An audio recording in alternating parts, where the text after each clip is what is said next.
Hello everyone, welcome back to our economic series lecture 2।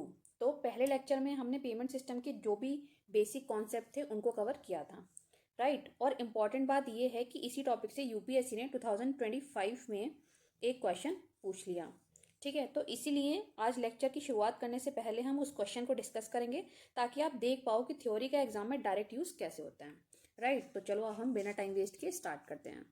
तो देखो ये क्वेश्चन है जो कि यूपीएससी ने 2025 में पूछा था। Consider the following statement in respect of RTGS and NEFT. तो देखो फर्स्ट स्टेटमेंट कहता है हमारा कि in RTGS the settlement time is instantaneous while in case of NEFT it take some time to settle payment. क्या मतलब है?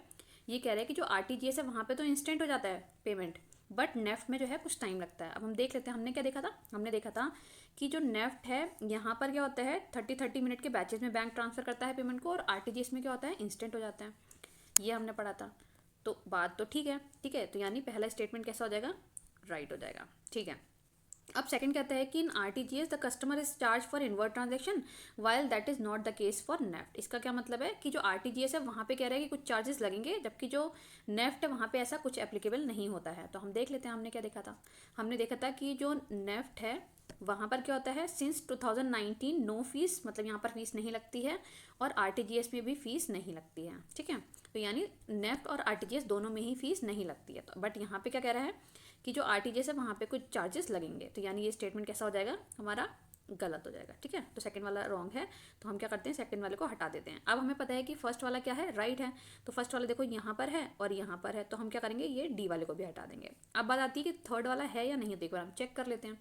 तो देखो थर्ड वाला स्टेटमेंट कहता है कि operating hour for RTGS are restricted on certain days while this is not true for NEFT, ठीक है। इसका क्या मतलब है? कह रहा है कि जो आरटीजीएस है वहाँ पे कुछ मतलब रिस्ट्रिक्शंस होता है, बट नेफ्ट में ऐसा नहीं होता है। बट हमने तो ये देखा था कि दोनों नेफ्ट और आरटीजीएस दोनों ही 24/7 जो है, ठीक है, अवेलेबल रहते हैं, ठीक है। तो ये वाला स्टेटमेंट कैसा हो जाएगा हमारा? रॉन्ग हो जाएगा। अब हमारा राइट आंसर क्या हो जाएगा? 1 वाला, ठीक है। तो अब इस क्वेश्चन से हमें ये पता लगता है कि यूपीएससी में इकोनॉमी के जो क्वेश्चंस आते हैं वो काफ़ी इजी होते हैं, ठीक है। और अगर आपका बेसिक कॉन्सेप्ट क्लियर है तो आप उसको आराम से कर सकते हैं, क्योंकि हमें देखो यहाँ पर डायरेक्ट क्वेश्चन था यूपीएससी ने जो आरटीजीएस और नेफ्ट से पूछा था, ठीक है। हमने यहाँ पर ऑलरेडी ये सब पढ़ रखा था, ठीक है। और आपने अगर इसको अच्छे से पढ़ा होता तो आप इसकी क्वेश्चन को ईजिली कर लेते। तो चलो अब नेक्स्ट क्वेश्चन आता है हमारा कोर बैंकिंग सोल्यूशन से है, ठीक है। ये यूपीएससी ने 2016 में पूछा था, और ये हम ऑलरेडी लेक्चर 1 में इसको कंप्लीट पढ़ लिया था हमने। देखो ये हमने पढ़ा था, ठीक है।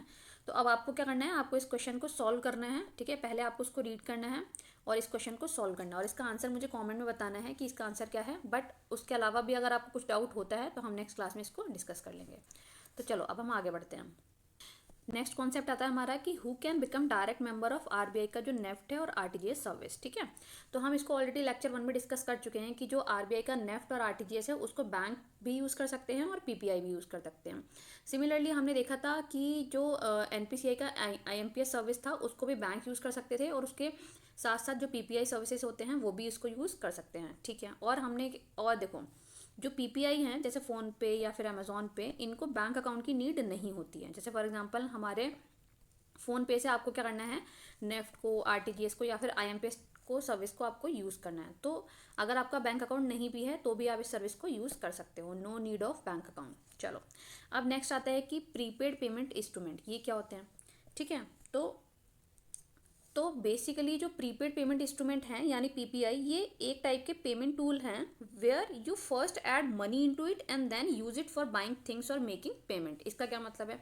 इसका मतलब ये है कि जैसे फॉर एग्जांपल आप क्या करोगे, इसमें सबसे पहले पैसे को ऐड करोगे और उसके बाद उस पैसे को यूज़ करोगे। जैसे आप एग्जांपल हम देख लेते हैं पेटीएम वॉलेट। तो वहाँ पर क्या होता है, सबसे पहले आप क्या करते हो, पेटीएम का जो भी वॉलेट होता है वहाँ पर पैसा ऐड करते हो, और उसके बाद वहाँ से या तो शॉपिंग करते हो या रिचार्ज करते हो या फिर जो भी आपको करना है ना। तो बेसिकली अगर हम सिंपल लैंग्वेज में बात करें तो आपको सिर्फ इतना याद रखना है कि पीपीआई मतलब पहले पैसा डालना बाद में उसको खर्च करना, ठीक है। जैसे एग्जांपल फ़ोन पे, अमेज़ॉन पे, ठीक है। और ये लोग जो होते हैं वो मेंबर हो सकते हैं जो एनपीसीआई का एमपीएस सिस्टम है उसके भी, ये हम ऑलरेडी डिस्कस कर चुके हैं। फिर कहना है for becoming member of NEFT और आरटीजीएस, ये वही सेम पॉइंट, ठीक है। अब हमारा एक बहुत इंपॉर्टेंट टॉपिक आता है, ठीक है, जिसका नाम है एनपीसीआई। ये बहुत इंपॉर्टेंट है, ठीक है। क्यों बोल रही हूँ इंपॉर्टेंट है? क्योंकि मतलब 2016 के बाद यूपीएससी ने यहाँ से मतलब लाइक काफ़ी क्वेश्चंस पूछे हैं, ठीक है। उसको हम डिस्कस भी करेंगे। तो आपको ये अच्छे से पढ़ना है, ठीक है। अब देखो एनपीसीआई की अगर हम बात करें तो ये किसका इनिशिएटिव है, ये इनिशिएटिव है आरबीआई का और आईबीए का, ठीक है। और यहीं से आपका एक एमसीक्यू बन जाएगा। कैसे, यूपीएससी पूछ लेगा कि जो एनपीसीआई है ये इनिशिएटिव है आरबीआई, और यहाँ पे इसका नाम कुछ चेंज कर देगा। अब आईबीए क्या है, आईबीए क्या है, इंडियन बैंक एसोसिएशन, ठीक है। ठीक है, तो अब यूपीएससी क्या बोल देगा, बोलेगा कि ये जो एनपीसीआई है इनिशिएटिव है सेबी का और आईबीए का, तो वो क्या हो जाएगा, गलत हो जाएगा। क्यों, क्योंकि इनिशिएटिव किसका है, ये आरबीआई का और आईबीए का, इंडियन बैंक एसोसिएशन का।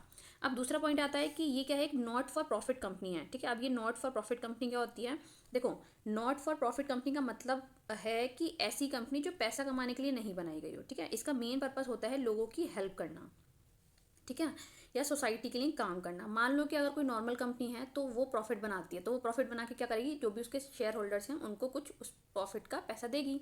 बट जो नॉट फॉर प्रॉफिट कंपनी होती है, इनको अगर प्रॉफिट होता भी है तो ये क्या करती हैं, उस पैसे को वापस सोसाइटी के काम में लगाती हैं, जैसे स्कूल बनाना, हॉस्पिटल चलाना या एनवायरमेंट प्रोजेक्ट करना, ठीक है। तो एनपीसीआई क्या है, हमारी एक नॉट फॉर प्रॉफिट कंपनी है।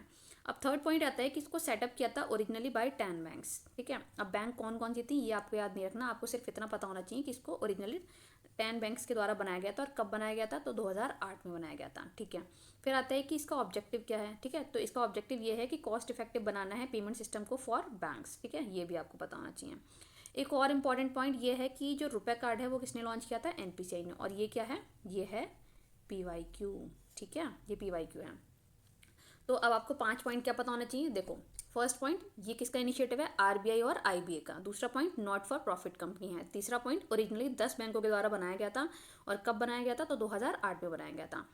इसका ऑब्जेक्टिव क्या है कि कॉस्ट इफेक्टिव बनाना है पेमेंट सिस्टम को बैंक्स के लिए, ठीक है। और रुपए कार्ड किसका है, तो वो भी एनपीसीआई का है, ठीक है। अब चलो आगे हम देखते हैं कुछ रिटेल पेमेंट सर्विसेज हैं जो कि ऑफर करता है एनपीसीआई, ठीक है। तो क्वेश्चन यहाँ से भी मतलब एक एक लाइन में आपको पता होना चाहिए, ठीक है, कि कौन कौन सी जो रिटेल पेमेंट सर्विसेज हैं जो कि एनपीसीआई के द्वारा ऑफर की जाती हैं। तो देखो सबसे पहला हमारा चेक ट्रंकेशन सिस्टम। तो हमने लेक्चर 1 में डिस्कस किया था चेक ट्रंकेशन सिस्टम का पॉजिटिव पे मैकेनिज्म, याद होगा आपको, राहुल वाला एग्जाम्पल हमने एक देखा था, ठीक है। तो ये जो सीटीएस सिस्टम है ये किसका है, एनपीसीआई का, ठीक है। अब नेक्स्ट आता है हमारा एईपीएस, ये क्या है, आधार इनेबल पेमेंट सिस्टम, ये भी एनपीसीआई का है। तो एमसीक्यू वैसे ही बनेगा, ठीक है, वो बोल देगा कि जो एईपीएस है ये आरबीआई का है, सेबी का है या एनपीसीआई का। तो आपको पता होना चाहिए कि ये किसका है, एनपीसीआई का है, ठीक है। और एईपीएस जो है इसमें आधार कार्ड की रिक्वायरमेंट होती है। बेसिकली जैसे एग्जाम्पल की अगर हम बात करें तो जो गवर्नमेंट पैसा ट्रांसफ़र करती है ना, एलपीजी सब्सिडी का या फिर स्कॉलरशिप का या फिर एमजी नरेगा वेजेस, है ना, तो उसके लिए सरकार क्या करती है, इस सिस्टम का यूज़ करती है, और यहाँ पे आधार कार्ड की रिक्वायरमेंट होती है। अब देखो ये लॉजिकल भी है कि ऑब्वियस सी बात है कि अगर गवर्नमेंट पैसा ट्रांसफ़र कर रही है या गवर्नमेंट स्कीम्स में इसका यूज़ हो रहा है तो आधार कार्ड की रिक्वायरमेंट तो होगी, है ना। तो ये चीज़ हो गई। अब नेक्स्ट आता है हमारा एनएफएस, ये क्या है, नेशनल फाइनेंशियल स्विच, ठीक है। ये क्या करता है, ये भी एनपीसीआई का है, और ये क्या करता है, कनेक्ट करता है एटीएम नेटवर्क्स ऑफ बैंक को, ठीक है। तो मतलब link all the ATM in India, कौन करता है, एनपीसीआई का एनएफएस, ठीक है। और ये भी क्या है, ये भी एक पीवाईक्यू है, अगेन वेरी इंपॉर्टेंट, ठीक है। अब देखो नेक्स्ट आता है हमारा बीबीपीएस, ये क्या है, भारत बिल पेमेंट सिस्टम, ये भी एनपीसीआई द्वारा बनाया गया है, और इसके नाम से ही क्लियर हो रहा है कि हम क्या करेंगे, इससे बिल पेमेंट करेंगे, ठीक है। अब यहाँ पे आधार कार्ड की रिक्वायरमेंट नहीं होती, Aadhaar card not required. Utility bills example PhonePe से हम जैसे बिल पेमेंट करते हैं, ठीक है, तो इसका यूज़ वहाँ पर होता है किसके लिए, बिल पेमेंट के लिए, और आधार कार्ड की रिक्वायरमेंट नहीं होती है। अब देखो नेक्स्ट आता है हमारा नाच, ये क्या है, नेशनल ऑटोमेटेड क्लियरिंग हाउस, ठीक है। ये किस लिए होता है, तो जब भी बल्क में पेमेंट करना होगा, जैसे फॉर एग्जांपल मान लो अंबानी जी हैं, ठीक है, तो उनकी कंपनी कौन सी है, रिलायंस कंपनी है। तो उनको क्या करना है, उनको अपने जो भी एम्प्लॉयज़ हैं उनको सैलरी देनी है, या फिर वहाँ के जो भी ऑफिसेज हैं वहाँ के इलेक्ट्रिसिटी बिल पे करने हैं, वो भी बल्क में पेमेंट करना होगा, ठीक है। सैलरीज भी बल्क में दी जाती हैं, और पेंशन देनी है तो पेंशन भी मान लो, ठीक है। तो जब भी बल्क में मंथली पेमेंट्स करने होते हैं तो उसमें हम क्या करेंगे, नाश टेक्नोलॉजी का यूज़ करेंगे, और यहाँ पे आधार कार्ड रिक्वायरमेंट नहीं है। इसके लिए हमें सिर्फ 2 चीज़ें पता होनी चाहिए कि नाश टेक्नोलॉजी में क्या होता है, आधार कार्ड की रिक्वायरमेंट नहीं होती है, और दूसरा बल्क मंथली पेमेंट्स के लिए इसका यूज़ होता है। चलो अब नेक्स्ट आ जाते हैं हम। तो देखो वही इसके एग्जांपल हमने क्या देखा कि जैसे अंबानी जी क्या करेंगे, पे करेंगे electricity bill for all Jio offices, ठीक है। अब नेक्स्ट आता है हमारा यूपीएमएस, ये क्या है, यूनिफाइड प्रेजेंटमेंट मैनेजमेंट सिस्टम, ठीक है। ये किस लिए होता है, तो for automatically cut bill from salary account, ठीक है। जैसे मान लो आप क्या करते हो, हर महीने अपनी इलेक्ट्रिसिटी बिल पे करते हो, तो आप इस सिस्टम से क्या कर सकते हो कि वो ऑटोमेटिकली आपका जो बिल है इलेक्ट्रिसिटी वो ऑटोमेटिकली कट हो जाएगा, ठीक है, यूपीएमएस का अगर आप यूज़ करते हो तो। और बट बिना परमिशन के तो ऑब्वियसली नहीं होगा, वो आपसे परमिशन ही लेगा, ठीक है। तो उसके बाद आपका जो ऑटोमेटिक बिल है वो कट हो जाएगा। और किसने बनाया है? अगेन NPCI, मतलब जितने भी हमने अभी तक देखे हैं वो सारे NPCI बना रहा है, ठीक है। तो देखो नेक्स्ट टॉपिक है हमारा ई-रुपी, ठीक है। अब ये क्या है? ये भी बहुत इंपॉर्टेंट है, ठीक है। तो देखो ई-रुपी क्या है? एक डिजिटल वाउचर है, मतलब तुम्हें यहाँ पैसा कैश में नहीं मिलेगा बल्कि QR कोड या फिर एसएमएस कोड मिलेगा, ठीक है। और वो जो कोड तुम्हें मिलेगा, ठीक है, तुम उस कोड को तुम सिर्फ उसी जगह यूज़ कर सकते हो जहाँ के लिए तुम्हें दिया गया है। जैसे फॉर एग्जांपल मान लो सरकार क्या चाहती है, सरकार तुम्हें मेडिकल ट्रीटमेंट के लिए कुछ पैसा देना चाहती है, ठीक है। तो अब सरकार यहाँ पे तुम्हें पैसा नहीं देगी, सरकार क्या देगी? ई-रुपी, ठीक है। और इस ई-रुपी का यूज़ तुम सिर्फ वहीं कर सकते हो, मतलब सिर्फ हॉस्पिटल में ही कर पाओगे फॉर मेडिकल ट्रीटमेंट ओनली, ठीक है। तो सिंपल लैंग्वेज में अगर हम बात करें तो ई-रुपी क्या है? एक टोकन है जो पहले से ही फिक्स होता है कि कहाँ खर्च होगा, ठीक है। कैश की तरह आप उसको इधर या उधर यूज़ नहीं कर सकते। बट अब ऐसा हुआ क्यों? सरकार या फिर RBI ने ऐसा क्यों किया, क्यों लेकर आया इसको? तो देखो पहले क्या होता था कि सरकार क्या करती थी, लोगों के अकाउंट में पैसे डायरेक्ट भेजती थी, तो बट लोग क्या करते थे, उसको इधर उधर यूज़ कर लेते थे। जैसे फॉर एग्जाम्पल मान लो हम एक एग्जाम्पल ले लेते हैं स्कूल स्टूडेंट्स का, ठीक है। तो स्कूल स्टूडेंट को सरकार क्या चाहती है कि यूनिफॉर्म के लिए या फिर मतलब बुक्स के लिए पैसा देना चाहती है, ठीक है। बट अब ये क्या करेंगे, ये उससे वीडियो गेम खरीद लेंगे, मतलब जो स्टूडेंट है वो उससे यूनिफॉर्म नहीं खरीदेंगे, वो उससे वीडियो गेम खरीद लेंगे। तो अब सरकार तो ये नहीं चाहती ना कि उसका वीडियो गेम खरीद लें बच्चे, तो अब सरकार क्या करेगी, उनको ई-रुपी देगी, ठीक है। तो मतलब फॉर टारगेटेड पर्सन कौन है? हमारे स्टूडेंट, ठीक है। और for to use money for targeted purpose क्या है कि भाई वो यूनिफॉर्म खरीदें, ठीक है। तो ये है हमारा, और इसको ये क्या है, एक स्पेशल कोड होगा जिसको NPCI द्वारा बनाया गया है। और इसको कोई प्राइवेट कंपनी भी यूज़ कर सकती है, ठीक है। मतलब मान लो कोई प्राइवेट कंपनी है, अंबानी जी हैं, तो वो चाहते हैं कि आप उनके यहाँ जो भी स्टाफ के मेंबर्स हैं या फिर एम्प्लॉयज़ हैं वो उनको हेल्थ चेकअप कराना चाहते हैं, ठीक है। तो अब वो क्या करेंगे, उनके एक ई-रुपी दे देंगे ताकि वो जो इनके स्टाफ वाले हैं वो उसको सिर्फ मतलब हेल्थ चेकअप ही कराएं। ऐसा ना हो कि कल को वो पार्टी करने चले जाएं, ठीक है, उस पैसे से। तो ये हो गया, कोई इंडिविजुअल भी उसको यूज़ कर सकता है, इंडिविजुअल कैन ऑल्सो यूज़, ठीक है। तो ये हो गया हमारा ई-रुपी। तो अब नेक्स्ट टॉपिक आता है हमारा UPI, यूनिफाइड पेमेंट इंटरफेस। इसको NPCI के द्वारा बनाया गया था और 2016 में, ठीक है। और क्यों बनाया गया है? तो to make app for money transfer, मतलब जो भी हम मनी ट्रांसफ़र करते हैं उसके लिए जो ऐप होता है, तो बैकएंड में किस टेक्नोलॉजी का यूज़ किया जाता है? UPI टेक्नोलॉजी का, ठीक है। जैसे फॉर एग्जांपल हम मान लेते हैं कि NPCI का भीम ऐप है, ठीक है। तो भीम ऐप को बनाने के लिए किस टेक्नोलॉजी का यूज़ किया गया था बैकएंड में? UPI टेक्नोलॉजी का। और हम पैसा किस टेक्नोलॉजी से ट्रांसफर करते हैं? IMPS से, ठीक है। तो यानी ऐप डेवलप करते हैं हम यूजिंग UPI टेक्नोलॉजी और मनी ट्रांसफर करते हैं हम यूजिंग IMPS, ठीक है।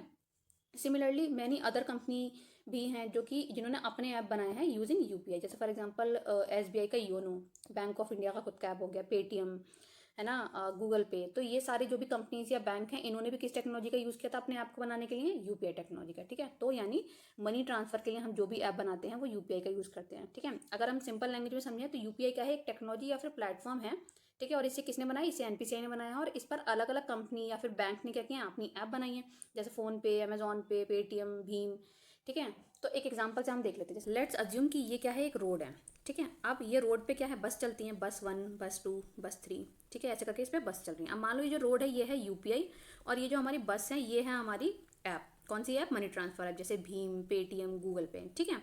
अब जैसे हमें यहाँ पे दिख रहा है कि सेम रोड पे हमारी जो बसेज हैं ये ट्रैवल कर रही हैं, ठीक है। ये तीनों ही बसेज सेम रोड पे चल रही हैं।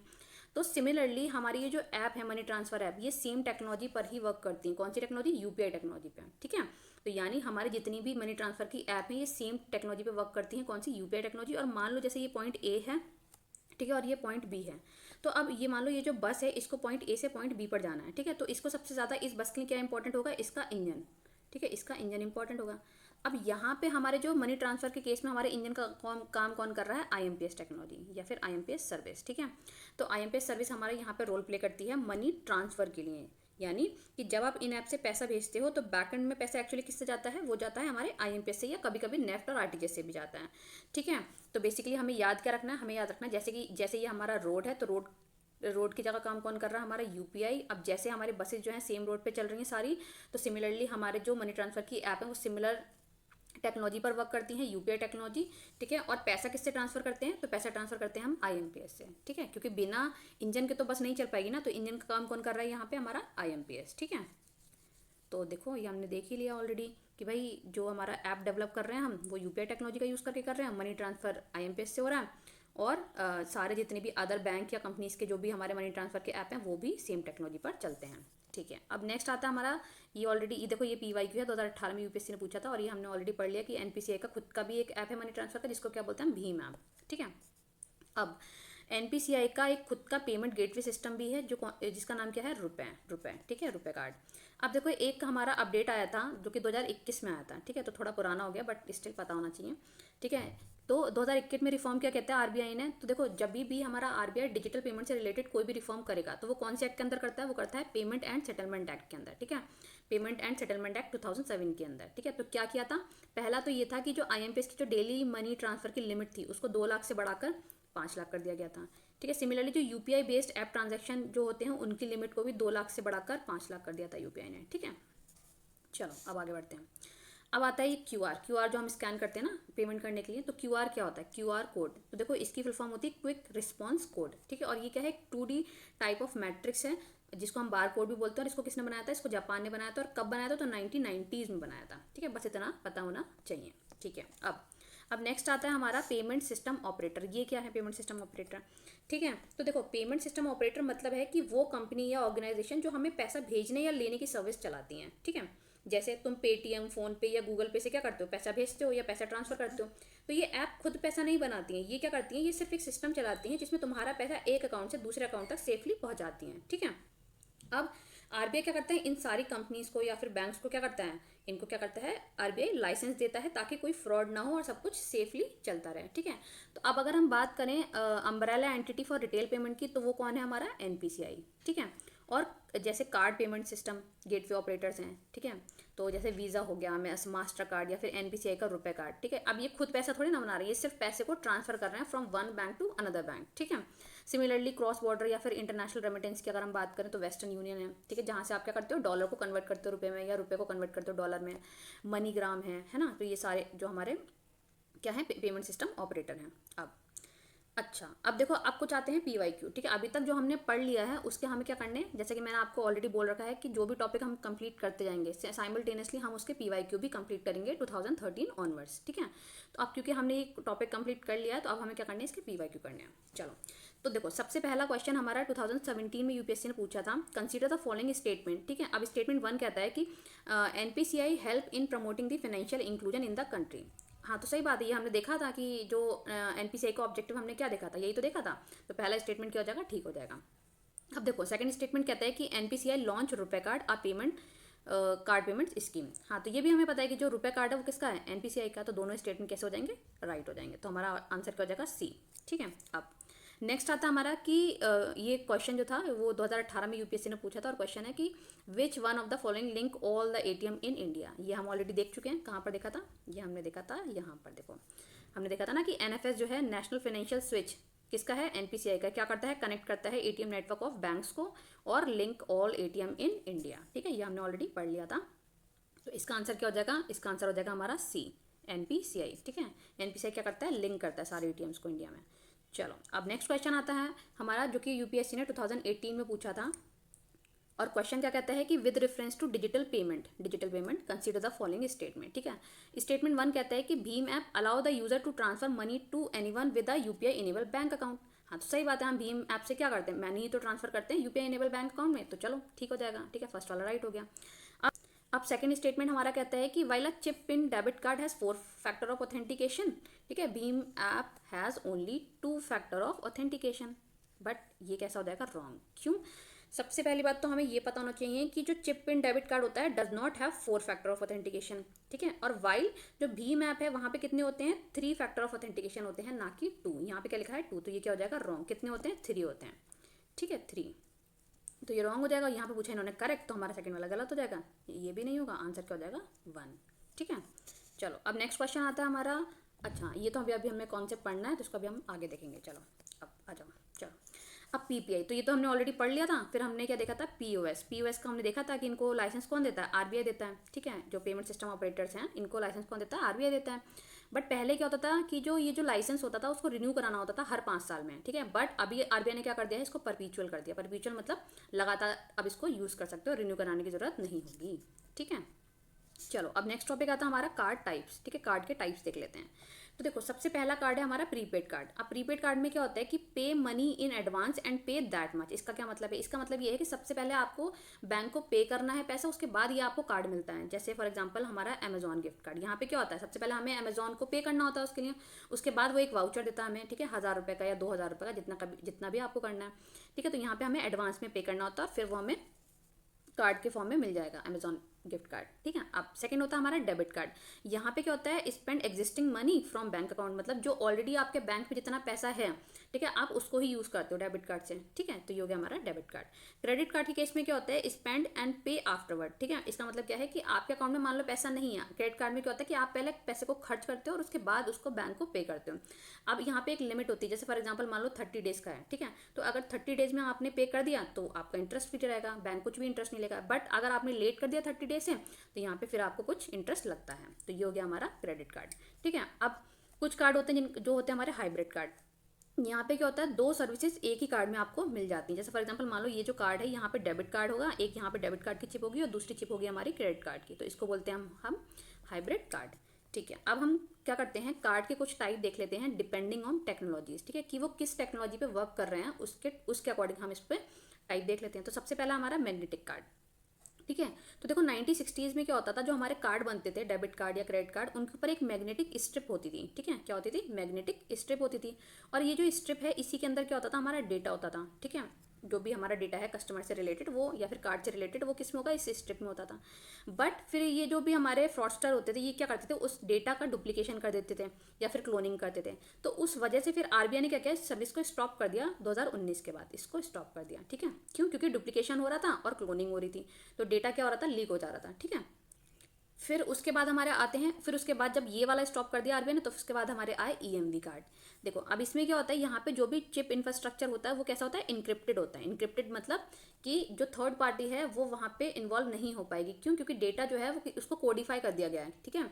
मतलब किसी भी डेटा को हमने क्या कर दिया, कोड कर दिया, तो जो थर्ड पार्टी है या फिर हमारा फ्रॉडस्टर है वो उसको पहचान ही नहीं पाएगा, उसको समझ ही नहीं आएगा ये क्या कौन सा डेटा है, ठीक है। तो ये हमारा इंक्रिप्शन यहाँ पे होता है, तो हमारा ये जो डुप्लीकेशन या फिर क्लोनिंग की प्रॉब्लम थी वो यहाँ पर नहीं होगी, ठीक है। अब इसमें ईएमवी कार्ड में भी दो टाइप होते हैं, पहला होता है हमारा कॉन्टैक्ट कार्ड, दूसरा होता है हमारा कॉन्टैक्ट लेस कार्ड। जैसे कि हमें नाम से ही समझ में आ रहा है कि जो ईएमवी कॉन्टैक्ट कार्ड होगा वहाँ पे क्या है, आपको हैव टू इंसर्ट, मतलब यहाँ पे आपको कार्ड को इंसर्ट करना होगा। जैसे फॉर एग्जांपल जब हम एटीएम मशीन जाते हैं तो हम क्या करते हैं, कार्ड को इंसर्ट करते हैं, फिर हम पैसा निकालते हैं, तो उनको बोलते हैं हम कॉन्टैक्ट कार्ड। दूसरे होते हैं हमारे कॉन्टैक्ट लेस कार्ड। यहाँ पे भी हमें नाम से समझ में आ रहा है कि कॉन्टैक्ट लेस मतलब कॉन्टैक्ट नहीं करना होगा, मतलब सिंपली आप उसको टैप करो कार्ड को और वो क्या करेगा, आप उससे पैसा निकाल सकते हो। अब यहाँ पर कौन सी टेक्नोलॉजी का यूज़ होता है, यूपीएससी आपसे ये पूछ सकता है, तो आपको पता होना चाहिए कि यहाँ पे कौन सी टेक्नोलॉजी का यूज़ होता है, आरएफआईडी टर्मिनल, ठीक है। तो यानी कॉन्टैक्ट कार्ड में क्या होता है, सिंपली टैप करना होता है और आरएफआईडी का ये यूज़ कर रहा है, ठीक है। अब नेक्स्ट टॉपिक आता है हमारा कार्ड टोकनाइजेशन।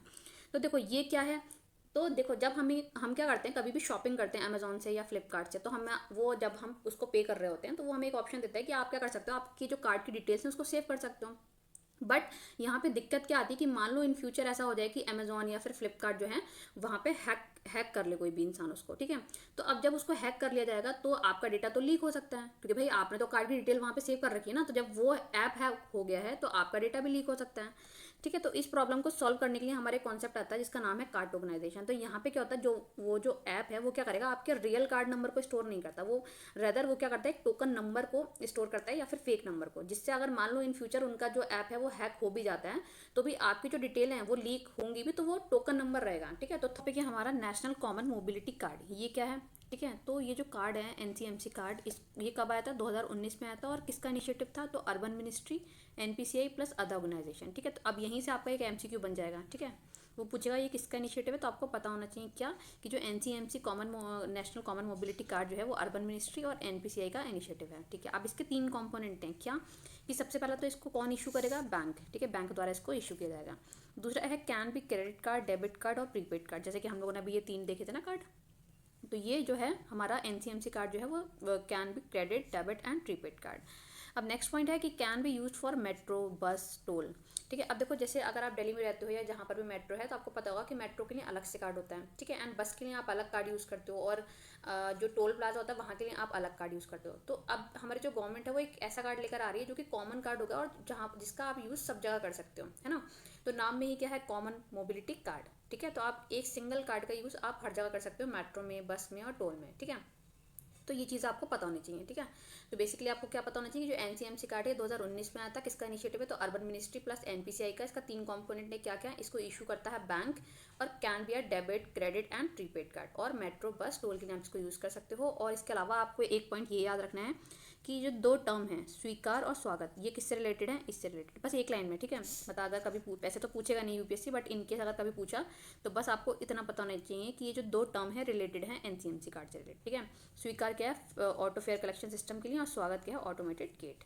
ठीक है, ये जो ई टोल कलेक्शन होता है वाया फास्टैग जो हम करते हैं वो किसका है, एनपीसीआई। कब आया था, 2017 में, ये आपको पता होना चाहिए। ठीक है, अब देखो, अब हम देख लेते हैं एटीएम के टाइप्स। ठीक है, अब देखो ये बहुत इंपॉर्टेंट है, जब भी आप टेस्ट सीरीज लगाएंगे ना विजन का या जो भी, तो वहाँ पर ये क्वेश्चन आपको ज़रूर मिल जाएगा एमसीक्यू में। ठीक है, तो देखो, अब देखो एटीएम के टाइप्स की अगर हम बात करें तो सबसे पहला होता है हमारा बैंक लेबल एटीएम। तो यहाँ पे क्या होता है, bank itself own and operate. तो यहाँ पे क्या होता है, बैंक फॉर एग्जांपल कोई एटीएम मशीन है ना, कोई एटीएम है, तो उसको बैंक ओन भी करता है और ऑपरेट भी करता है। तो ऐसे एटीएम को हम क्या बोलते हैं, बैंक लेबल। नाम से समझ में आ रहा है बैंक। ठीक है, तो बैंक लेबल एटीएम में क्या होता है कि जो बैंक है वो ओन भी करता है और ऑपरेट भी करता है। दूसरा होता है ब्राउन लेबल एटीएम। यहाँ पे क्या होता है कि बैंक ओन तो करता है बट वो आउटसोर्स कर देता है, मतलब कोई और उसको ऑपरेट करता है। ठीक है, तो मतलब जब भी बैंक ओन करेगा और ऑपरेट कोई दूसरी पार्टी करेगी तो उसको क्या बोलता है, ब्राउन लेबल एटीएम।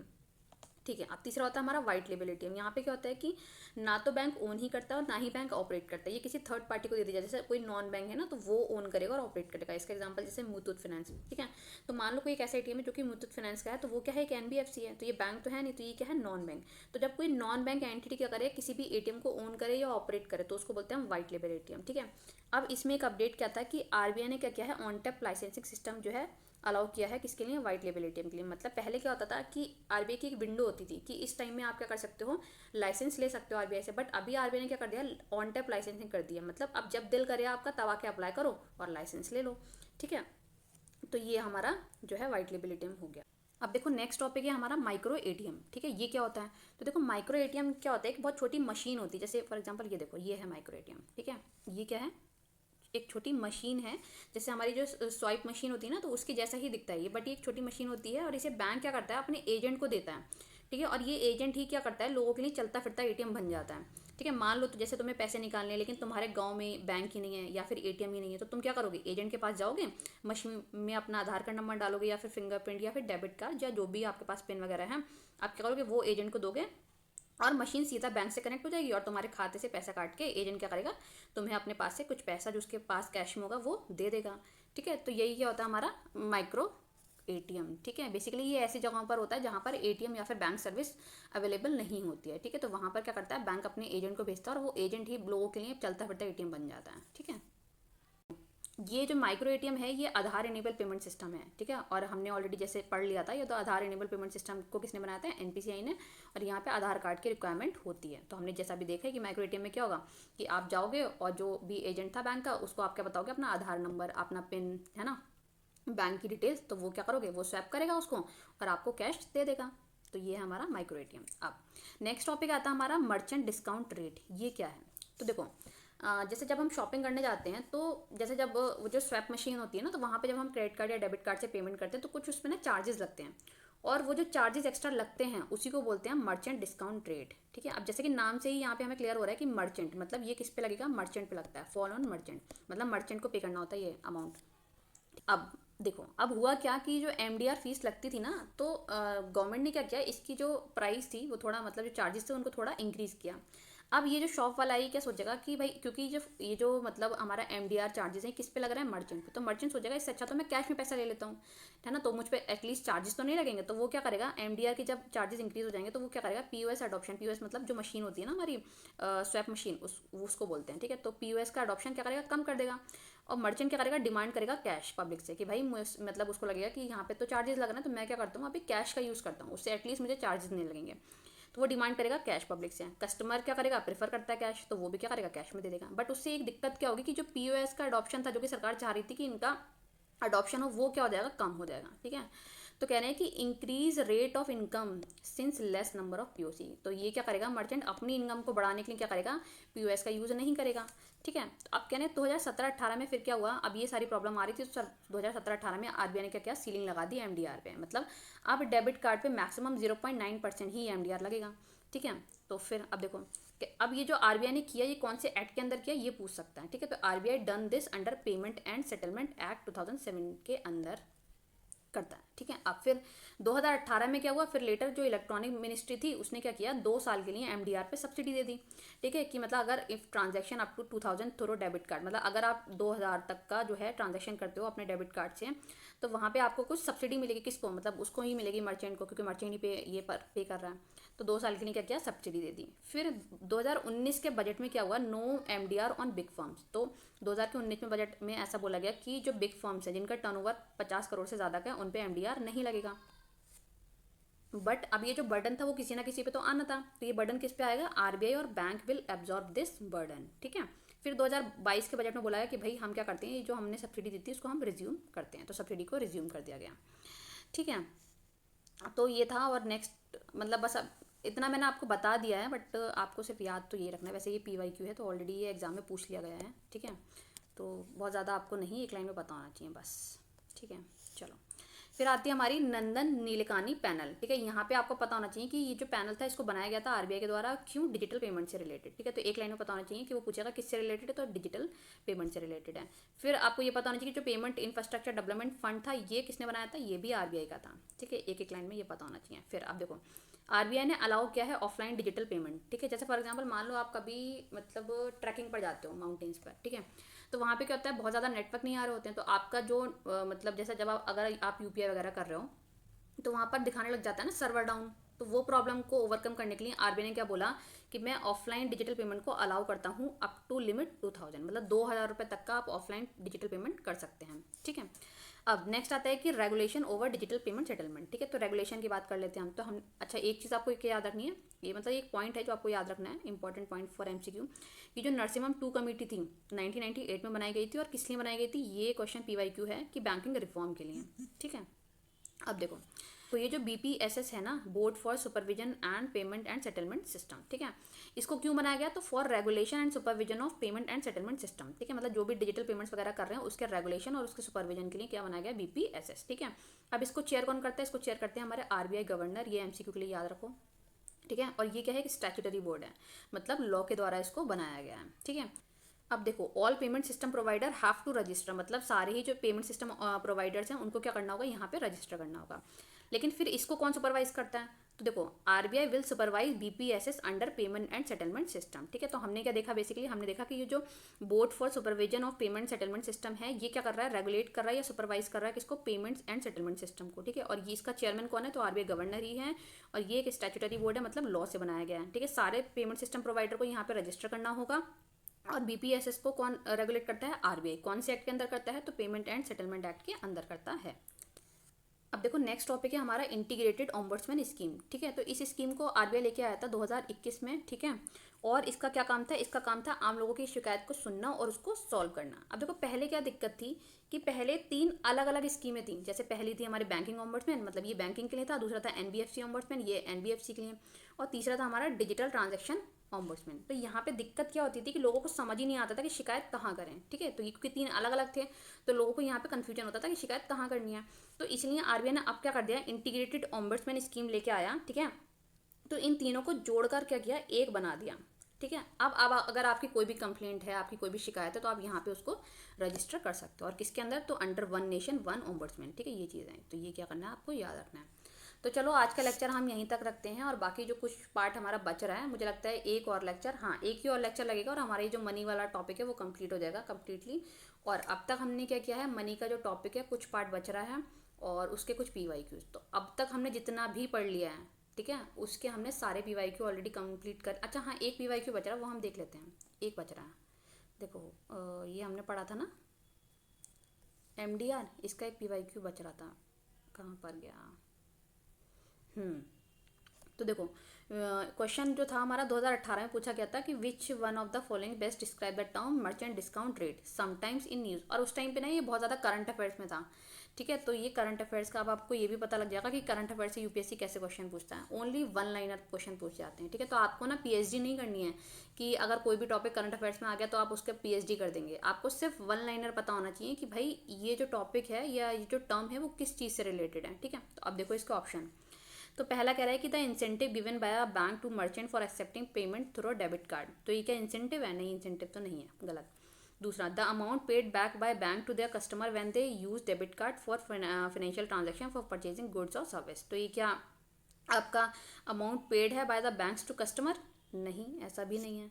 तीसरा, द चार्जेस। अब देखो हमने क्या पढ़ा था, ये वो चार्जेस हैं जो कि फॉल करते हैं किस पे? मर्चेंट पे।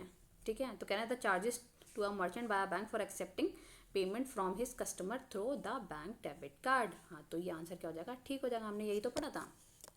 तो चलो अब हमारे जितना भी हमने अब तक जितना कंप्लीट कर लिया है सारे पीवाईक्यू हम उसके कंप्लीट कर चुके हैं। बस एक लेक्चर बच रहा है और हमारा जो मनी का टॉपिक है वो कंप्लीट हो जाएगा। ठीक है, और अगर आप इतना भी पढ़ लेते हैं, ठीक है, और इसके साथ आप कुछ एमसीक्यू प्रैक्टिस कर लेते हैं, तो मुझे नहीं लगता कि आपको इससे ज़्यादा कुछ भी पढ़ने की ज़रूरत है। बट हाँ, एक काम आपको करना है कि जो सर के मृणाल सर के जो नोट्स है ना, बस उसको एक बार रीड कर लेना और उसके बाद आपको सिर्फ यही पढ़ना है। ठीक है, और एमसीक्यू प्रैक्टिस करने हैं, मोर देन इनफ होगा। ठीक है, क्योंकि इकोनॉमी तो बहुत ईजी सब्जेक्ट है, इसके अलावा भी आपके पास और सारे सब्जेक्ट हैं जिस पे आपको पढ़ना है। तो यहाँ पर आपको सिर्फ इतना करना है, आप इतना कर लेंगे तो मोर देन इनफ होगा।